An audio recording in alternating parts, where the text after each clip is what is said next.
Sisi tunamiliki mahospitali hapa Ukonga hapa Kardinal Rugambwa. Askari anaenda pale anawaambia sisi usiwatibu hawa tunataka tuone kwenye mochwari, usiwatibu, walikuwa wanaleta vurugu. Mtu ameenda ameumia, amepigwa risasi, lazima tumtibu.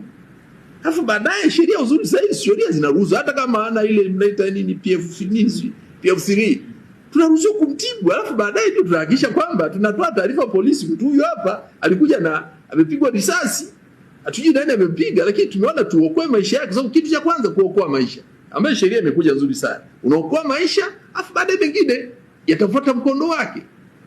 Na tulikataa, ilibidi sister apige simu mpaka kwa askofu mmiliki wa hiyo hospitali jimbo kula Dar es Salaam,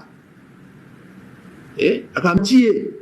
Wengine tu walikuwa wameumizwa zaidi. Mama mmoja amepigwa risasi kwenye tumbo asubuhi, amepigwa risasi kwenye tumbo. Siku ya pili tunaongelea, sio siku ya 29.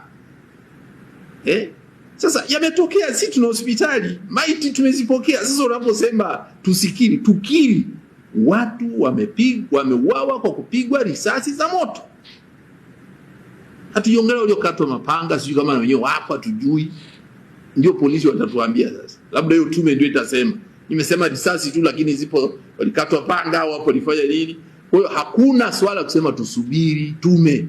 Kukiri ukweli haihitaji. Kwanza kuunda tume ni ishara kwamba ukweli fulani unafahamika, ila hutaki kutajwa. Na Watanzania hawa milioni 70 wanataka kusikia neno watu wameuawa. Tunakiri kutokea mauaji ya kutumia silaha za moto, kutumia risasi. Ni nani? Ndio hiyo tumeje tuambie. Sababu huenda kuna watu walivaa yale mavazi, huenda hawakuwa walioua, huenda hawakuwa polisi au kwa sijui nani. Sasa sisi hiyo tusiingilie sana.